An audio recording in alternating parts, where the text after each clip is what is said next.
الحمد للہ وکفا وسلام علی عبادہ الذین اصطفیٰ اما بعد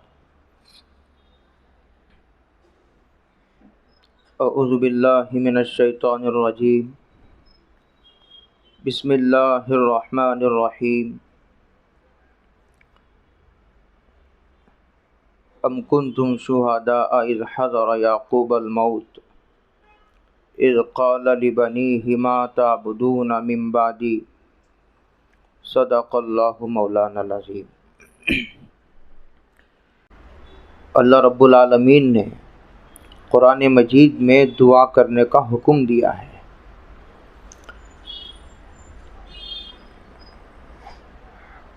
حضرت محمد مصطفیٰ صلی اللہ علیہ وسلم نے یہ ارشاد فرمایا اذا لم يسأل اللہ یغضب علیہ، جب بندہ اللہ سے نہیں مانگتا ہے تو اللہ اس پر ناراض ہو جاتے ہیں۔ بالکل الٹا معاملہ ہے۔ آپ دنیا والوں سے مانگو ایک بار دیں گے، کتنا بھی ہمدرد ہو، خیر خواہ ہو، کتنا بھی شریف انسان ہو 2 بار دے گا، 3 بار دے گا، 4 بار دے گا، 10 بار دے گا، 100 مرتبہ دے گا، لیکن اس کے بعد کہے گا یار یہ بھکاری انسان ہے، ساری زندگی بھیک مانگتے گزر گئی، جب دیکھو پیسے مانگتا رہتا ہے، جب دیکھو مانگتے رہتا ہے۔ اب بالکل سوچئے الٹا۔ حضرت محمد الرسول اللہ صلی اللہ علیہ وسلم نے ارشاد فرمایا جب بندہ نہیں مانگتا ہے تو اللہ ناراض ہو جاتے ہیں۔ تو مانگنے کا حکم دیا اور پھر دعا کے قبول کرنے کا وعدہ فرمایا، ادعونی استجب لکم، اور اللہ وعدے کے خلاف نہیں فرماتے۔ جس طرح نماز صرف اللہ کے لیے پڑھی جاتی ہے، جس طرح روزہ صرف اللہ کے لیے رکھا جاتا ہے، طواف صرف اللہ کا ہی ہوتا ہے، وہ طواف کعبے کا ہوتا ہے، وہ طواف کعبے کا نہیں ہوتا، وہ طواف تو رب کعبہ کا ہوتا ہے۔ لیکن چونکہ ہر آدمی کے اندر اتنا احساس بیدار نہیں ہوتا، ہر ایک کے ضمیر میں اتنی حیات نہیں ہوتی کہ اللہ کی تجلیات کا ادراک کر سکے، تو ایک علامتی طور پر کعبے کو رکھ دیا گیا ہے کہ یہاں اس کے ارد گرد گھومو، اللہ کی تجلیات یہاں برس رہی ہیں، تمہیں نظر آئے تب بھی، نظر نہ آئے تب بھی، نظر آنے والوں کو وہ تجلیات آ رہی ہیں، تمہارا کام صرف اتنا ہے کہ تم گھومو۔ وہ جو کہا جاتا ہے حج میں حج کا ایک فرض طواف زیارت بھی ہے۔ حج کے 3 فرض ہیں، اس میں ایک فرض طواف زیارت بھی ہے۔ ایک طواف کا نام طواف زیارت ہے۔ جب ہم لوگ حج کو گئے تو ہم سب کے مخدوم قطب عالم حضرت پیر ذوالفقار احمد صاحب نقشبندی دامت برکاتہم کی کئی مجالس میں شریک ہونے کا موقع ملا، اور حضرت کے دست حق پرست پر توبہ کی سعادت نصیب ہوئی۔ تو حضرت نے اس میں ایک بیان میں حضرت نے حج سے پہلے یہ فرمایا کہ جو طواف زیارت ہے یہ کعبے کی زیارت نہیں، یہ اللہ ہی کی زیارت کے لیے اللہ بلاتے ہیں۔ پہلے مینا بھیج دیتے ہیں اللہ، پھر اس کے بعد عرفات، پھر مزدلفہ ہوتے ہوئے آدمی پھر مینا آتا ہے، پھر اس کے بعد مکہ آتا ہے طواف زیارت کے لیے۔ وقوف عرفات سے واپسی پر طواف زیارت ہوتا ہے، تو کہتے ہیں وہ اللہ تعالیٰ کعبے کی زیارت کے لیے نہیں، اپنی ہی زیارت کے لیے بلاتا ہے، اور حسب استعداد ادراک بھی ہوتا ہے۔ میں کہتا طواف بھی اللہ ہی کے لیے، قربانی بھی اللہ ہی کے لیے، اسی طرح دعا بھی ایک عبادت ہے، وہ بھی اللہ ہی سے مانگی جاتی ہے۔ وہی مشکل کشا ہے، وہی حاجت روا ہے، یہ ہمارا عقیدہ ہے۔ تو میں یہ کہہ رہا تھا کہ اللہ تعالیٰ نے دعا کا حکم دیا اور دعا کے قبول کرنے کا وعدہ فرمایا، اور اللہ وعدے کے خلاف نہیں فرماتے۔ یہاں ایک شبہ کا دور کرنا بہت ضروری ہے۔ اللہ کہتے ہیں کہ آپ جو بھی دعا کرو گے ہم اسے ضرور قبول کریں گے۔ قبول کرنے کا مطلب یہ ہوتا ہے کہ ایک آدمی نے درخواست لکھ کر کے دے دی تو اسے اللہ نے اپنے ہاتھوں سے لے لیا، یہ مطلب نہیں ہے کہ آپ نے جو مانگا وہ دے دیا۔ آدمی جو مانگے وہ اگر اللہ دے دیں تو میرا اندازہ یہ ہے کہ روزانہ دنیا کی 50% آبادی مر جائے گی۔ اس لیے کہ لوگوں کا علم اتنا تھوڑا ہے کہ وہ اپنے نفع نقصان کی چیزوں کا ان کو پورا ادراک نہیں ہے۔ 50% آبادی روزانہ ایسی چیزیں اللہ سے مانگتی ہیں جو ان کے لیے نقصان دہ ہیں۔ یہ اللہ کا بہت بڑا کرم ہے کہ جو مانگے وہ نہیں ملتا ہے۔ اگر اللہ یہ کہہ دیتے، اگر اللہ اپنا یہ قانون جاری فرما دیتے کہ تم جو مانگو وہ تم جانو، بس تمہاری زبان سے جو نکلا اس کا دے دینا ہمارے اوپر واجب ہے، اگر اللہ ایسا قانون جاری فرما دیتے، میں سمجھتا ہوں کہ 50% آبادی روزانہ مر جاتی۔ دعا قبول نہ کرنے کی اگر وجہ بتا دی جائے انسان کو کہ دیکھو تم نے فلاں وقت میں یہ دعا مانگی تھی، تم نے فلاں سفر میں یہ دعا مانگی تھی، ہم نے تمہاری اس دعا کو ہم نے قبول نہیں کیا، یعنی جو مانگا وہ نہیں دیا۔ کہتے ہیں کہ اگر اس کو دکھا دیا جائے دیکھو دعا قبول نہ کرنے کی یہ وجہ ہے، اسے تنہائی میں خلوت میں لے جا کر بتایا جائے تو انسان شکر کے جذبات سے سجدے میں گر جائے گا۔ بہت اچھا ہوا کہ اللہ نے قبول نہ کیا، جو مانگا وہ قبول کر لیتا اور دے دیتا تو میں تو ساری زندگی روتا پھرتا۔ تو اللہ کہتے ہیں کہ دعا مانگنے کا حکم بھی دیا اور دعا قبول کرنے کا وعدہ بھی فرمایا، اور اللہ وعدے کے خلاف نہیں فرماتے۔ ایسا ہوتا ہے کبھی کہ جو مانگے وہی مل جاتا ہے۔ دعا کی قبولیت کی ایک شکل یہ بھی ہے، کبھی جو مانگے وہ نہیں ملتا، آنے والی بلا دور کر دی جاتی ہے، ایسا ہوتا ہے۔ کبھی ایسا ہوتا ہے کہ اس دعا کے اجر کو آخرت کے لیے اٹھا کر رکھ دیا جاتا ہے۔ اسی لیے بعض روایتوں میں آتا ہے جب جائے گا بندہ آخرت میں دیکھے گا کہ اس کے نامہ اعمال میں حج کا ثواب لکھا ہوا ہے، تو کن کن عبادتوں کا اجر لکھا ہوا ہے۔ وہ کہے گا اللہ اس میں سے ایک عبادت بھی میں نے انجام نہیں دی اور یہاں سارا نامہ اعمال عبادتوں کے اجر سے بھرا ہوا ہے۔ تو کہا نہیں تم نے فلاں وقت میں دعا مانگی تھی، ہم نے دعا دنیا میں قبول کرنا مناسب نہیں تھا، یہ تمہاری مصلحت کا تقاضا نہیں تھا، دعا قبول نہ کرنا یہ تمہاری ہی مصلحت تھی، اس میں تمہاری ہی مصلحت تھی، ورنہ ہمارے خزانے بھرتی ہیں، ہم قادر مطلق تھے، ہم مختار کل ہیں، اور ہم عاجز و بے بس بھی نہیں تھے، صرف تمہاری ہی مصلحت کی وجہ سے اور ہماری مہربانی کی وجہ سے ہم نے تم نے جو مانگا ہم نے وہ نہیں دیا، لیکن اس کا اجر ہم نے یہاں جمع کر دیا ہے۔ تو بندہ تمنا کرے گا اے کاش ایک دعا بھی قبول نہ ہوتی، سارے کا سارا اجر یہی مل جاتا تو کتنا اچھا ہوتا۔ تو یہ تو دعا کی مجلس ہے، اس میں کوئی لمبی چوڑی بات مجھے نہیں کرنی ہے، اور یہ لائق شکر مقام ہے کہ آج جو ہے ہمارے قرآن پاک نازلہ مکمل ہوا ہے، یہ ہمارے لیے نہایت لائق شکر مقام ہے۔ قرآن مجید میں ہے لئن شکرتم لازیدنکم۔ نعمتیں دو قسم کی ہیں، ایک روحانی نعمتیں ہیں، ایک جسمانی نعمتیں ہیں، ایک دنیاوی نعمتیں ہیں، ایک اخروی نعمتیں ہیں۔ لئن شکرتم، اگر تم نعمتوں کا شکر بجا لاؤ گے تو اللہ کہتے ہیں ہم اس میں اضافہ کریں گے، اور ضرور کریں گے۔ اگر تم نے ہماری نعمتوں کی ناشکری کی تو ہماری پکڑ بھی بڑی سخت ہے۔ میں ہمیشہ ایسے موقع پر ہم سب کے مخدوم مولانا ابراہیم دیولا صاحب کی ایک جملہ نقل کیا کرتا ہوں۔ حضرت فرماتے ہیں دینی اعتبار سے دو نعمتیں بہت بڑی ہیں، ایک ایمان ہے اور ایک علم ہے۔ ایک ایمان ہے، ایک علم ہے۔ یہ دینی اعتبار سے سب سے بڑی نعمتیں ہیں۔ اللہ نے ہم سب کو ایمان کی دولت سے مالا مال فرما رکھا ہے، اللہ ہم سب کو علم کی دولت سے بھی مالا مال فرمائے۔ اور میں ہمیشہ کہا کرتا ہوں کہ علم دنیا کی سب سے بڑی عزت ہے، جہالت دنیا کی سب سے بڑی ذلت ہے، اور ہر کمزوری اور عیب جہالت کے نتیجے میں پیدا ہوتا ہے۔ جتنی جہالت بڑھے گی آدمی میں اتنی زیادہ کمزوریاں پیدا ہو جائیں گی، جتنا علم بڑھے گا آدمی میں اتنی کمزوریاں اور عیوب کم ہوتے چلے جائیں گے۔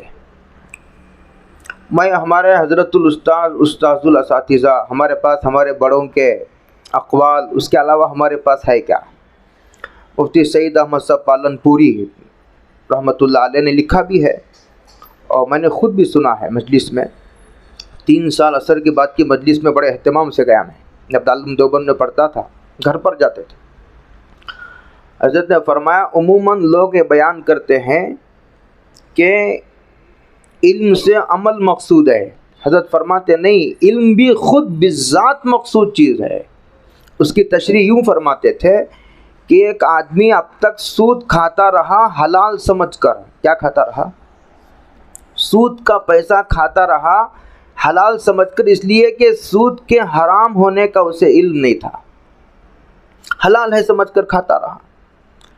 اور کسی امام صاحب کے، خطیب صاحب کے بیان میں جمعہ میں اس نے سنا کہ سود کھانا، سود کا لینا دینا حرام ہے، سن لیا اس نے، تو اس کے بعد بھی اس نے سود کھانا نہیں چھوڑا، اس کے بعد بھی سود کا پیسہ کھاتا رہا، لیتا رہا، دیتا رہا، سود کے پیسے کو استعمال کرتا رہا۔ لیکن کیونکہ خطیب صاحب نے جمعہ میں کہہ دیا سود کا لینا دینا حرام ہے، اب بھی سود لیتا دیتا تو ہے لیکن حرام سمجھ کر، حلال سمجھ کر نہیں۔ یہ علم کا فائدہ ہے، چھوڑا نہیں ابھی، لیکن حرام سمجھ کر کھا رہا ہے۔ اب تک تو حرام کو حلال سمجھ کر کھا رہا تھا۔ کتنا بڑا فائدہ ہے علم کا۔ علم اپنے ذات میں مقصد کے درجے کی چیز ہے۔ تو دنیا کی سب سے بڑی نعمت تو ایمان ہے، اسی پر مدار نجات ہے۔ پھر دوسرے اس کے بعد سب سے بڑی چیز جو ہے وہ علم ہے۔ اللہ ہم سب کو جہالت کی ذلتوں سے نکال کر علم کی عزت عطا فرمائے۔ دوسرا، دنیاوی اعتبار سے 2 نعمتیں غیر معمولی ہیں، ایک برکت والی روزی اور ایک صحت و سلامتی۔ یہ 2 نعمتیں غیر معمولی ہیں۔ ہم سب کو برکت والی روزی مانگنا چاہیے اور برکت کے اسباب اختیار کرنا چاہیے۔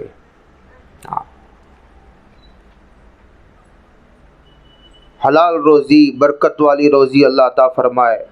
جب آدمی بے روزگار ہو جاتا ہے نا، جب آدمی بے روزگار ہو جاتا ہے تو بہت پریشان ہو جاتا ہے، اس کی ساری زندگی کا نظام درہم برہم ہو جاتا ہے۔ اللہ تعالیٰ کسی کو بھی معاشی تنگ دستیوں کے حوالے نہ فرمائے۔ یہ اللہ کا بڑا احسان ہے۔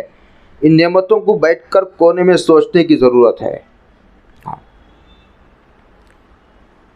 کہ اللہ نے ہمیں ایمان عطا فرمایا، اللہ نے ہمیں علم عطا فرمایا، اور علم آتا ہے ایک تو پڑھ کر، پڑھنے سے علم آتا ہے، اور ایک علماء کی صحبتوں میں جا کر سننے سے علم آتا ہے، اور پھر تیسرا پوچھنے سے علم آتا ہے، پوچھ کر۔ حضرت ابن عباس سے کسی نے پوچھا کہ کس چیز نے آپ کو بڑا عالم بنا دیا؟ تو انہوں نے کہا من لسان سؤول وقلب فہوم، کثرت سے سوال کرنے والی زبان نے اور پھر گہرائی سے اس کے مضمون کو سمجھنے والے دل نے مجھے بڑا عالم بنا دیا۔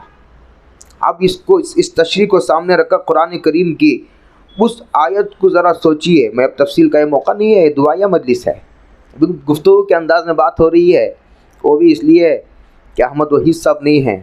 ایک تو ہوتا ہے بیان، وہ تو بیان ہم روزانہ کرتے رہتے ہیں، صبح اٹھتے ہیں تو شام تک بیان ہی بیان ہے، لیکن یہاں جو اتوار کو مجلس منعقد ہوتی ہے وہ ایک بیان کے انداز کے لیے، وہ باقاعدہ ایک شیخ وقت کہ تزکیہ ایک حضور کے مقاصد میں سے ایک مقصد ہے کہ جس میں شیخ بیان بھی کرتا ہے، بیان ایک وسیلہ ہے، اس بیان ان الفاظ کے ذریعے سے اپنے دل کے انوارات کو منتقل کرتا ہے، وہ کام تو شیخ کا ہے۔ آج بیان ہی ٹھیک ہے، جب وہ شیخ نہیں ہے تو بیان ہی صحیح۔ ایک ہے علم کی روشنی اور ایک ہے عشق کی گرمی، دونوں میں فرق ہے۔ تو قرآن کریم میں ہے سمن بکمن امیون، یہ کافر اور منافقین کی کہ اوصاف بیان کرتے ہیں قرآن نے کہا سمن، یہ بہرے ہوتے ہیں، سنتے نہیں، وہ نہ نبی کا سنتے ہیں نہ علماء کا سنتے ہیں، کسی کا نہیں سنتے۔ اس زمانے کے منافقین نبی کا نہیں سنتے تھے، اور اس زمانے کے منافقین نہیں آتے، علماء کے بیانات میں بھی نہیں آتے نہ سنتے ہیں۔ بکمن کا گونگے ہیں، پوچھتے نہیں، حق کا اعتراف بھی جب سنتے ہی نہیں تو حق کا اعتراف کیا کریں گے۔ اور کہا امیون، اندھے بھی ہیں، خود بھی قرآن کریم پڑھ کر سمجھنے کی صلاحیت نہیں۔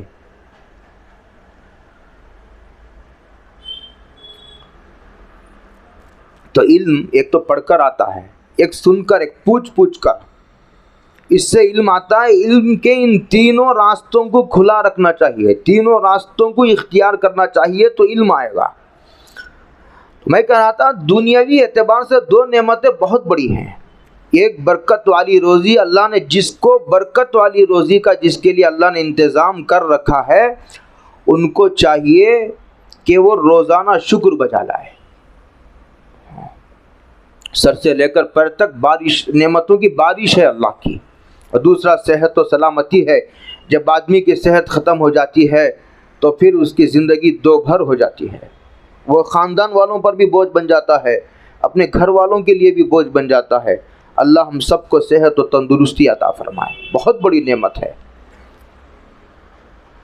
تو آج اس بچے کا ختم قرآن ہے تو یہ بھی ہم سب کے لیے ایک بڑی نعمت کی بات ہے اور بڑی خوشی کی بات ہے، اس لیے ہم سب کو شکر بجا لانا چاہیے، اور شکر کرنے سے امید ہے کہ اللہ تعالیٰ آگے کے مراحل ان کے لیے آسان فرما دے۔ تو میں نے یہ ایک آیت کریمہ پڑھی تھی، مختصر بات کہہ کر بات ختم کر دیں گے۔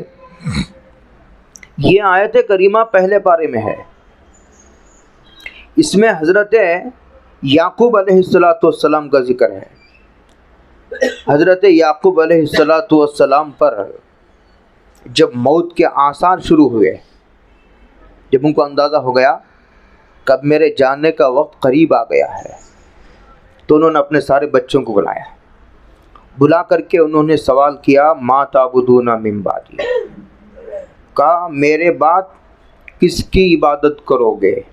میرے استاد ہیں مفتی اسلم صاحب دامت برکات، میرے استاد ہیں، میں نے شاہ اللہ میں رہتے ان سے پنامہ پڑھی ہے، جب ابھی غیث الہدیٰ وجود میں نہیں آیا تھا، اس وقت پورا ایک سنگم تھا کابیر کا۔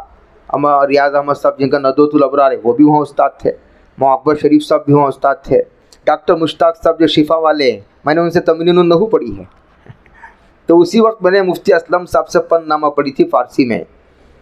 وہ یہاں تشریف لائے تھے بھی ایک مکتب کے جلسے میں ہمارے ہاں، انہوں نے بڑی عجیب بات فرمائی کہ حضرت یعقوب علیہ السلام نے پورے بچوں کو جمع کیا۔ کب جمع کیا؟ موت کے وقت جمع کر کے پوچھا میرے بعد کس کی عبادت کرو گے، اور اس کی تشریح کرتے ہوئے انہوں نے یہ فرمایا کہ سوال کرنے کا ایک اصول ہے، سوال کرنے کا ایک اصول ہے، پہلے جواب یاد کرایا جاتا ہے پھر سوال کیا جاتا ہے۔ سارا سال استاد مدرسے میں پڑھاتا ہے، پھر سالانہ امتحان ہوتا ہے، اسکولوں میں سارا سال پڑھایا جاتا ہے اور سال کے اخیر میں امتحان ہوتا ہے۔ ایسا نہیں کہ کچھ نہیں پڑھایا اور سوال کر بیٹھے، ایسا نہیں ہوتا۔ سوال کرنے کا یہ اصول نہیں ہوتا، سوال کرنے کا اصول یہ ہوتا ہے کہ پہلے جواب سمجھایا جاتا ہے، پہلے جواب یاد کرایا جاتا ہے پھر سوال کیا جاتا ہے۔ تو اسی طرح ہم کو اپنے بچوں کو تربیت کرنی ہے، ہم کو اپنے بچوں کو تعلیم دینی ہے، ان کو سمجھانا ہے توحید کیا ہے، شرک کیا ہے، اور انبیاء کیا ہیں، ان کو عقائد سکھانا، اخلاق سکھانا، ان کو اعمال سکھانا، ان کی تعلیم و تربیت کا انتظام کرنا، ان کی تربیت پر بڑی گہری نظر رکھنا۔ کسی شاعر نے بڑا خوب کہا کہ لیس الیتیم الذی مات والدہ ان الیتیم یتیم العلم والادب، بڑی کام کی بات کہی، عربی شعر ہے یہ۔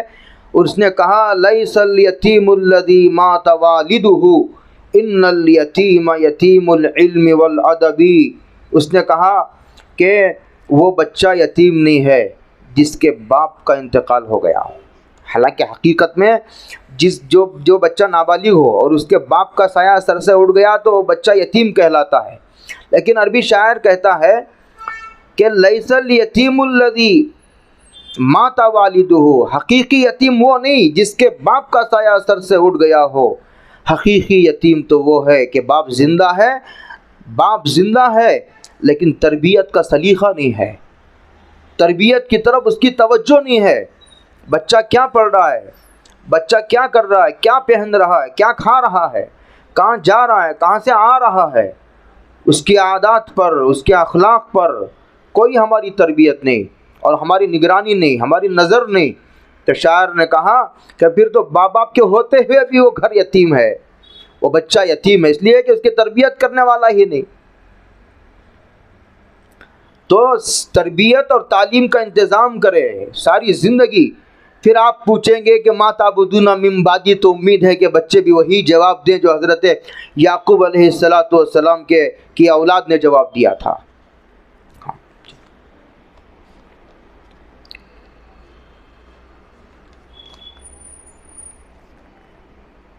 یہ قرآن مجید ہے، یہ اللہ کا کلام ہے. ایک کس کا کلام ہے؟ اللہ کا کلام ہے. اور یہ مخلوق نہیں ہے.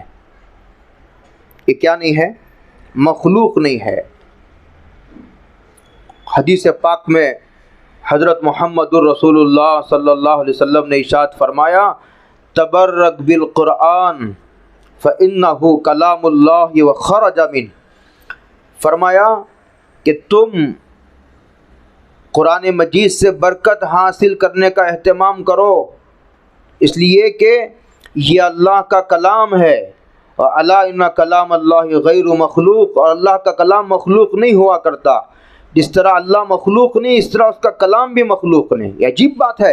ہمارے درمیان جو کتاب رکھی ہوئی ہے، یہ آسمان مخلوق ہے، زمین مخلوق ہے، جنت بھی مخلوق ہے، دوزخ بھی مخلوق ہے، کائنات کا ذرہ ذرہ مخلوق ہے. لیکن یہ جو اللہ کا کلام ہے یہ مخلوق نہیں. فإنہ کلام اللہ وخرج منہ، اس کی ذات سے نکلا ہوا یہ کلام ہے. اس کا ایک ایک حرف کے اندر اتنی طاقت ہے کہ وہ ایک حرف پوری دنیا کے گنہگاروں کو معاف کرانے کے لیے کافی ہے. اتنی طاقتور کلام ہے، یہ اتنا طاقتور کلام ہے، اور یہ اللہ کی اتنی طاقتور کتاب ہے.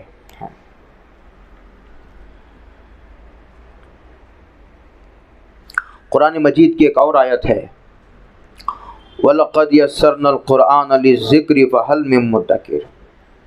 اللہ کہتے ہیں تحقیق کہ ہم نے قرآن کریم کو یاد کرنے کے لیے آسان کر دیا ہے. دیکھو، جو چیز جتنی زیادہ ضرورت کی ہوتی ہے اللہ اس کو اتنا آسان کر دیتے ہیں. جیسے ہوا ہے، سب سے زیادہ ضرورت آدمی کو ہوا کی ہوتی ہے. آدمی پانی کے بغیر ایک دن رہ سکتا ہے، لیکن آدمی ہوا کے بغیر 10 منٹ بھی نہیں رہ سکتا، 5 منٹ بھی نہیں رہ سکتا. 2 منٹ اگر اس کے لیے آکسیجن بند کر دیا جائے تو آدمی دنیا سے جا بھی سکتا ہے. ہوا اتنا ضروری ہے، اس لیے اللہ نے اس کو آسان کر دیا. پانی ایک ضرورت کی چیز تھی، اس لیے اللہ نے اس کو آسان کر دیا. اس کے برعکس ہیرے ہیں، جواہرات ہیں، اس کے بغیر بھی انسان کا کام چل سکتا تھا، اس لیے اللہ نے اس کو مشکل بنا دیا. ہم میں سے بہت سارے لوگ ایسے ہوں گے جنہوں نے کبھی ہیرے جواہرات دیکھے بھی نہیں ہوں گے. اگر دیکھے ہوں گے تو کبھی خریدنے کی نوبت نہیں آئی ہوں گی. لیکن اس کے بغیر بھی دنیا کی اکثریت ایسی ہے کہ ان کا کام ہیرے جواہرات خریدے بغیر، دیکھے بغیر بھی چلتا ہے. لیکن پانی اور ہوا کے بغیر انسان کا کام نہیں چلتا. اسی لیے قرآن کریم انسان کی روح کی ضرورت تھی، اس لیے اللہ تعالیٰ نے اس کو آسان کر دیا. وَلَقَدْ يَسَّرْنَا الْقُرْآنَ، ہم نے قرآن کو آسان کر دیا. کس کے لیے؟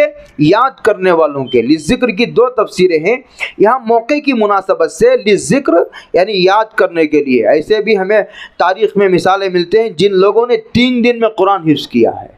اور یہ بات بھی آپ کو یہاں معلوم رہنی چاہیے، یہ واحد اللہ کا کلام ہے قرآن مجید جو امت کو بھی یاد ہو جاتا ہے.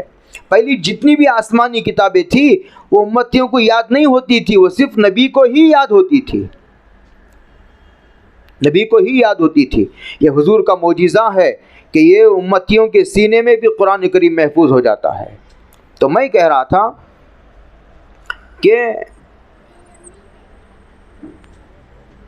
یہ اللہ تعالیٰ کا کلام ہے اور اللہ نے یاد کرنے کے لیے اسے آسان فرما رکھا۔ وَلَقَدْ يَسَّرْنَا الْقُرْآنَ لِلذِّكْرِ فَهَلْ مِن مُدَّكِرٍ۔ اللہ پوچھتے ہیں کیا تمہیں کوئی یاد کرنے والا ہے؟ ہم نے تو یاد کرنے کے لیے آسان کر دیا ہے، اب باقی تمہارا کام یہ ہے کہ کیا تم یاد کرنے کے لیے اس کو وقت نکالتے ہو یا نہیں نکالتے؟ تم اس کو یاد کرنے کے لیے وقت نکالتے ہو یا نہیں نکالتے؟ پڑھنے کے لیے، اپنے بچوں کو پڑھانے کے لیے تم اس کا انتظام کرتے ہو یا نہیں کرتے؟ وہ تمہاری، اگر تم نے اس کا انتظام کیا، اگر تم نے قرآن کے یاد کرنے کے، سیکھنے کے اسباب اختیار کیے، تو اللہ کہتے ہیں کہ پھر ہم اس کے لیے آسان کر دیتے ہیں۔ اس کے اسباب اختیار کرو۔ جن کو قرآن پڑھنا آتا ہے ان کے پاس جاؤ، تسلی سے جا کر کے قرآن کریم سیکھو۔ ہر چیز کے لیے وقت ہے، ہمارے پاس قرآن مجید کے لیے وقت نہیں۔ ہاں، قرآن کریم کے 5 حق ہیں۔ کتنے حق ہیں؟ 5 حق ہیں۔ قرآن کریم کا سب سے پہلا حق حق عظمت ہے۔ کیا ہے؟ بولو کیا ہے؟ حق عظمت ہے، یعنی دل میں یہ بات جم جانا کہ یہ اللہ کا کلام دنیا کے سب کلاموں سے بڑھ کر ہے، یہ اللہ کا کلام ہے، اس سے بڑھ کر۔ اسی لیے حضرت عثمان غنی رضی اللہ تعالیٰ عنہ کی روایت ہے، خیرکم من تعلم القرآن وعلمہ، تمہیں سب سے بہترین آدمی وہ ہے جو قرآن کریم کو پڑھے اور پڑھائے، یا قرآن کریم کو پڑھے یا پڑھائے، دونوں روایتیں ہیں۔ اس سے پتہ چلا چونکہ یہ کلام سب سے بڑا کلام ہے، اس لیے اس کے پڑھانے والا بھی دنیا کا سب سے بڑا آدمی ہے، سب سے بہترین آدمی ہے۔ یہ ہمارا عقیدہ ہو، اس کی عظمت ہمارے دل کے گہرائیوں میں اتر جائے، یہ زبان پر نہ رہے۔ زبان کا بول آدمی کو کامیاب نہیں کرتا۔ اگر آدمی کے دل میں یہ بات ہے کہ نہیں، اس سے بھی بڑی کوئی تعلیم ہے، اس سے بھی بڑا کوئی علم ہے، تو میں سمجھتا ہوں وہ اندر سے مسلمان نہیں ہے۔ اس کا تعلق عقیدے سے ہے۔ اس کا تعلق کس سے ہے؟ عقیدے سے ہے۔ یہ الگ بات ہے کہ ہم نہیں پڑھتے، ہم نہیں سیکھتے، وہ ایک دوسرے درجے کی چیز ہے، اس کا تعلق عمل سے ہے۔ لیکن عقیدے کی بات یہ ہے کہ آدمی سب سے پہلے یہ سمجھے کہ یہ جو قرآن مجید ہے یہ اللہ کا کلام ہے، اور یہ کلام دنیا کے سب کلاموں سے زیادہ عظیم ہے اور عظمت والا ہے، قیمت والا ہے۔ یہ بات آدمی کے دل کے اندر ہو۔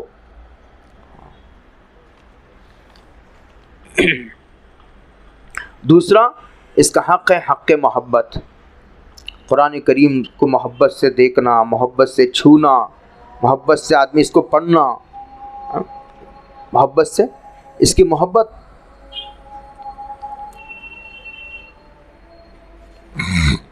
حق محبت ہے کہ قرآن کو محبت سے دیکھیں، محبت سے چھوئے، اور قرآن کریم کی تعلیم دینے والوں سے محبت کا تعلق رکھا جائے۔ حدیث پاک میں ہے، کن عالما او متعلما او مستمعا او محبا فلا تکن خامسا فتہلک۔ ان سے محبت کا تعلق رکھے، اور جہاں تعلیم ہوتی ہے قرآن پاک کی ان جگہوں سے محبت کرے۔ یہ حق محبت ہے۔ اور ایک اس کا حق تلاوت ہے، تیسرا حق ہے قرآن مجید کا۔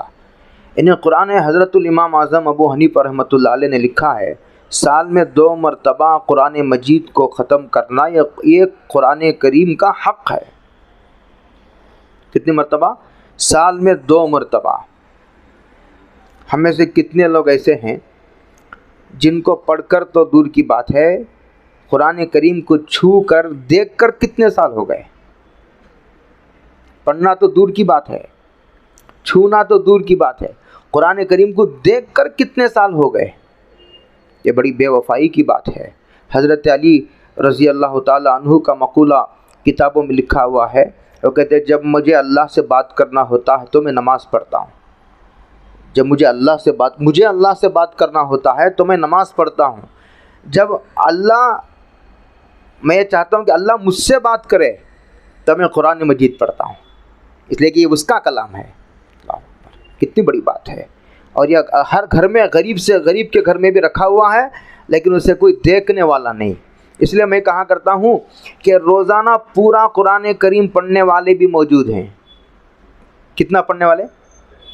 پورا قرآن مجید پڑھنے والے روزانہ موجود ہیں اور آج بھی موجود ہیں۔ میں کہتا ہوں پورا قرآن نہ پڑھو، کم سے کم ایک پارہ سے ہی، اچھا ایک پارہ نہیں پڑھ سکتے، کوئی حافظ نہیں ہے تو کم سے کم ایک صفحہ سے ہی، کتنا؟ ایک صفحہ، اور ایک صفحہ نہیں پڑھتے کم سے کم ایک آیت ہی صحیح، کہ وہ آیت اگر قبول ہوگی تو پھر 2 آیتوں کی توفیق ہوگی، 2 آیتیں قبول ہوگی تو 3 آیتوں کی توفیق ہوگی، اس طرح سلسلہ بڑھے گا، لیکن اس سلسلے کو آگے بڑھانے کی ضرورت ہے۔ چوتھا ہے حق کے حفاظت، اس کی حفاظت کا حق ادا کرنا، یعنی اس تعلیم کے سلسلے کو جو جہاں اس کی حفاظت ہو رہی ہے، مدارس میں، مکاتب میں، ہاں اس کی حفاظت کا حق ادا کرنا۔ اگر ہم خود حفاظت کر سکتے ہوں تو ہم خود جو ہے ہم نے پڑھا، ہم نے سامنے والے کو پڑھایا، اور نہیں جہاں قرآن کریم کی حفاظت ہو رہی ہے ان کا تعاون کرنا۔ اور یہ ایک ہے حق اشاعت، یعنی اسے پھیلانا۔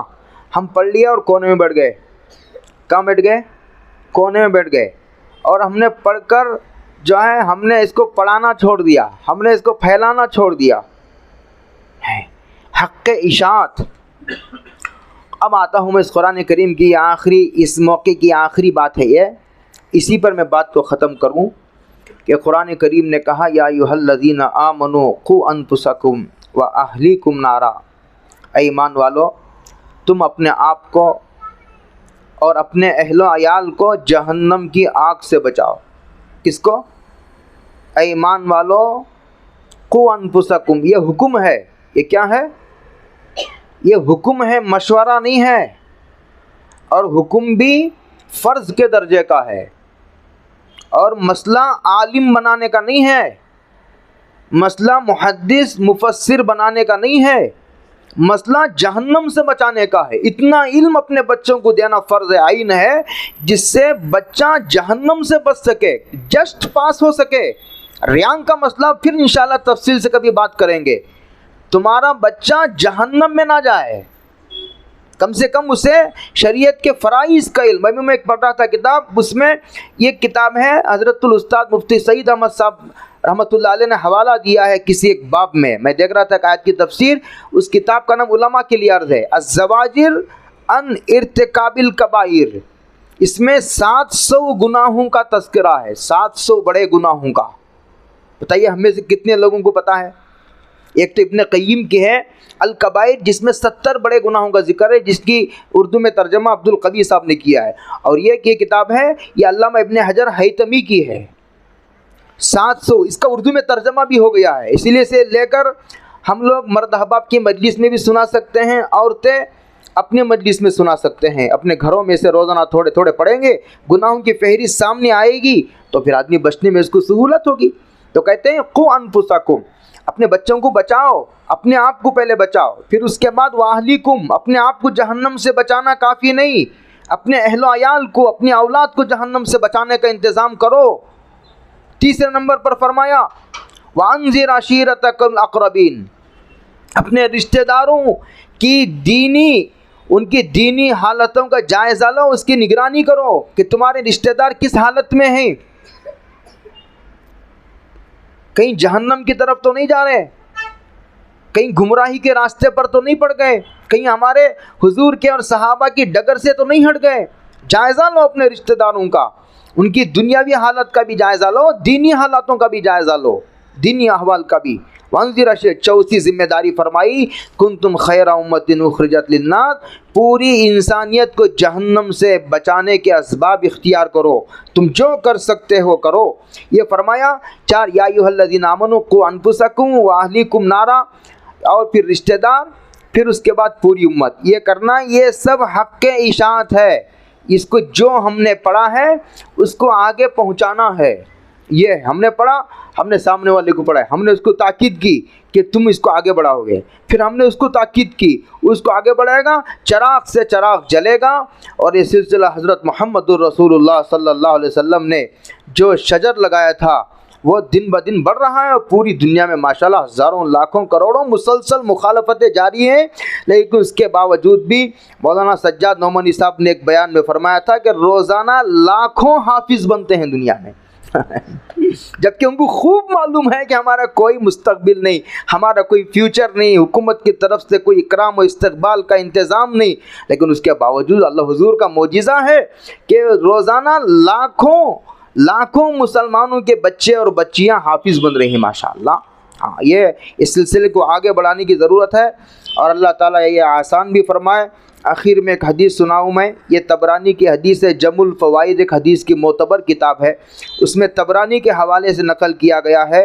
حضرت انس نے سرور کائنات علیہ السلام کا ارشاد نقل کیا ہے کہ جو شخص اپنے بیٹے کو ناظرہ قرآن مجید سکھلائے، حفظ نہیں ناظرہ سکھلاوے، اس کے سب اگلے اور پچھلے گناہ معاف ہو جاتے ہیں۔ یہ بڑی فضیلت کی بات ہے، اسی لیے میں عورتوں کو بھی بڑے ادب سے ان کی خدمت میں گزارش کروں گا، اپنے بچوں کو بہترین قرآن کریم تجوید کے ساتھ، جہاں آپ اسکول کو بھیجتے ہیں، میں آپ کو کیا سناؤں، حضرت تھانوی رحمۃ اللہ علیہ نے اپنی کتابوں میں لکھا ہے، اپنے بچوں کو دینی تعلیم دیے بغیر اسکولوں کو بھیجنا حرام ہے اور گناہ کبیرہ ہے۔ ہاں، تم نے اس کے ایمان کا کوئی انتظام ہی نہیں کیا، اور اپنے بچوں کو مولانا سجاد نعمانی صاحب نے بنگلور کے ایک جلسے میں فرمایا تھا، قتل گاہ کو بھیج رہے ہو، جہاں ایمان کا قتل ہوتا ہے، عقیدے کا قتل ہوتا ہے، اور جہاں ان کے اخلاق کا اعمال کا قتل ہوتا ہے۔ فرمایا کہ جو ہے سب سے پہلے اپنے گھروں میں اردو لکھانے سکھانے کا اہتمام کرو، اسے معمولی نہ سمجھو، ہمارا 90% لٹریچر اردو میں ہے، اردو۔ ابھی قرآن مجید اسے کم سے کم ناظرہ، اسے اخلاق، اس کی تربیت کرو، لڑکا ہو یا لڑکی، جس طرح مرد احباب دینی لائنوں میں اور پڑھنے پڑھانے کی لائن میں آگے بڑھ سکتے ہیں، عورتیں بھی پڑھ سکتے ہیں۔ بڑی بڑی عورتیں جو ہے ماضی میں ماشاءاللہ انہوں نے بڑے بڑے علوم حاصل کیے ہیں، اور حضرت عائشہ جس کے بارے میں حضور نے فرمایا رضی اللہ تعالی عنہا کہ میری نبوت کا آدھا علم عائشہ کو ہے۔ بڑے بڑے صحابہ اور تابعین ان کے شاگرد ہیں، تو یہ اس لین میں عورتیں بھی آگے بڑھ سکتی ہیں، اور یہ سلسلہ انشاءاللہ آگے بڑھے گا۔ مجھے بڑی خوشی ہے کہ جو ہے مولانا طیب صاحب کے جو ہے صاحبزادی نے بہت کم عمر میں، شاید 5-5.5 سال کی عمر ہوگی، یہ ہم سب کے لیے ایک خوشی کی بات بھی ہے، اور ہم سب کے لیے ایک آئیڈیل اور نمونہ بھی ہے۔ جب آدمی دعا کرتا ہے، کوشش کرتا ہے، گھر میں ایک ایسا ماحول بنانا پڑتا ہے، ہاں، اور والدین اس سے اندازہ ہوتا ہے کہ والدین کتنے فکر مند ہیں، اور دینی تعلیم کے تعلق سے اور تربیت کا انہوں نے ایک ماحول بنایا ہے۔ دوسروں کے لیے بھی اس میں نمونہ ہے کہ انشاءاللہ اس طرح بنائیں گے، اور خاص طور سے عورتیں جب قرآن مجید کو بالکل 100% صحیح پڑھنا، جس طرح مدارس میں پڑھایا جاتا ہے، جتنی کوالٹی مینٹین کی جاتی ہے، معیاری تعلیم دی جاتی ہے، اس طرح قرآن کریم پڑھیں گے تو عورتوں میں بھی صحیح قرآن کریم پڑھنے کا رواج عام ہوگا، اور اس کی بہت ضرورت ہے۔ اور عورتوں میں کام کی اتنی، پہلے تو ہم کہتے تھے بھائی عورتوں کو مت جوڑو، یہ مردوں کے ساتھ ان کے بیانات مت جوڑو، اب تو ہم لوگ باقاعدہ اس کی دعوت دے رہے ہیں، بڑے بڑے اکابر اس کی ترغیب دے رہے ہیں کہ جب بھی بیان ہوگا اکابر کا، علماء کا، وہاں مستورات کا انتظام کرو پردے کا، تاکہ یہ بات بیک وقت مردوں تک بھی پہنچے، عورتوں تک بھی پہنچے۔ اور عورتوں میں جب مضبوطی آئے گی، علم کی مضبوطی آئے گی، عقیدے کی مضبوطی آئے گی، میں سمجھتا ہوں کہ دنیا سے کفر و شرک اور یہ بدعت وغیرہ رسم و رواج، اس پر قابو پانے میں بہت مدد ملے گی۔ اس لیے کہ عورت ہی کی وجہ سے یہ مرد مجبور ہوتا ہے۔ جب عورت ہی کہتی ہے کہ نہیں میں دین پر چلوں گی، تو پھر جو ہے یہ دین پر چلنا آسان ہوتا ہے۔ جب گھر کی عورت دیندار ہوتی ہے تو پھر دین پر چلنا آسان ہوتا ہے۔ تو اس لیے یہ ہم لوگ جگہ جگہ یہ اس کی ترغیب بھی دے رہے ہیں، عورتوں میں تفسیر کراؤ، اس لیے کہ سارے گمراہ فرقے کے لوگوں نے اپنے پنجے خیمے گاڑ دیے ہیں، ان کے یہاں تفسیر ہوتی ہے، ان کے یہاں درس حدیث ہوتی ہے۔ اس طرح عورتوں کو قرآن کریم کے علوم سے وابستگی پیدا کرو کہ کلام اللہ سے بھی وہ فائدہ حاصل کرے، کلام نبوت کا فیض بھی ان کو پہنچتا رہے، اور وہ حاصل کریں گے، وہ آگے پہنچائیں گے اسے عورتیں، اور ان کو صحیح علم آئے گا، اور پھر قرآن کریم کی نورانی قاعدے کی اور ناظرے کی تعلیم مضبوط ہوگی، معیاری تعلیم ہوگی، اور اچھی کوالٹی مینٹین کریں گے، تو میں سمجھتا ہوں کہ یہ سلسلہ عام ہوگا۔ اور اس سلسلے کو اتنا عام کرنے کی ضرورت ہے، گلی گلی، کوچے کوچے، گھر گھر جا کر کے جو ہے اسے عام کرنے کی ضرورت ہے۔ ایسی ضرورت پیش آ گئی ہے، ورنہ اگر ہم نے میدان چھوڑ دیا، اگر ہم نے میدان خالی کر دیا، تو یہ جو گمراہ عقیدے کے لوگ ہیں یہ آ کر کے اس پر قبضہ کر لیں گے. اسی لیے عورتوں کو علماء کی محفلوں میں حاضر ہو کر بڑے مضبوط علم حاصل کرنے کی اور سمجھنے کی قرآن و حدیث کو اسلام کو ضرورت ہے. اب یہ ضرورت پیش آ رہی ہے اور بہت بڑے پیمانے پر پیش آ رہی ہے، اس لیے کہ باطل نے یہ طے کر لیا، ایڑی چوٹی کا زور لگا دیا ہے کہ ہم کسی طرح سے جو ہے یہ باطل عقائد و نظریات کو عام کریں گے اور اس کو شائع کریں گے. لہٰذا آپ دیکھیے الیکٹرانک میڈیا ہو، پرنٹ میڈیا ہو، سوشل میڈیا ہو، واٹس ایپ ہو، کوئی ایسا ذریعہ نہیں ہے ذرائع ابلاغ میں سے جس کے ذریعے سے باطل کو عام نہ کیا جا رہا. اس لیے جو ہے اس پر قابو پانے کے لیے میں سمجھتا ہوں کہ عورتیں اگر کھڑی ہو گئیں، عورتوں میں اگر صحیح اور مضبوط علم آ گیا تو اس گمراہی کو ختم کرنے پر بہت جلدی قابو پایا جا سکتا ہے اور آسانی سے قابو پایا جا سکتا ہے. ہاں، اس کے لیے یہ بہت ضروری ہے. اللہ ہم سب کو عمل کی توفیق بھی عطا فرمائے، اور اللہ تعالیٰ ہمارے گھروں میں بھی بچے ہیں ماشاءاللہ، لڑکے ہیں، لڑکیاں ہیں. پھر قرآن کریم کے حفظ کرنے کی کیا فضیلت ہے، اور پھر کسی الگ سے مجلس میں کہ قرآن کریم حفظ کیسا کیا جاتا ہے، کیسا کرانا چاہیے، اور لڑکیوں کے لیے کیا ترتیب ہے. ماشاءاللہ لڑکیوں کی بھی بے شمار ہزاروں کی تعداد میں مدرسے ہیں. پھر اس کے تعلق سے ہمارے اکابر کی کیا رائے ہے وہ ایک بالکل الگ مسئلہ ہے، لیکن جو ہے ان کی کیا ترتیب ہونی چاہیے، اس کی کیا فضیلتیں ہیں، وہ ایک مستقل موضوع ہے. اللہ عمل کی توفیق عطا فرمائے. وآخر دعوانا ان الحمد للہ رب العالمین.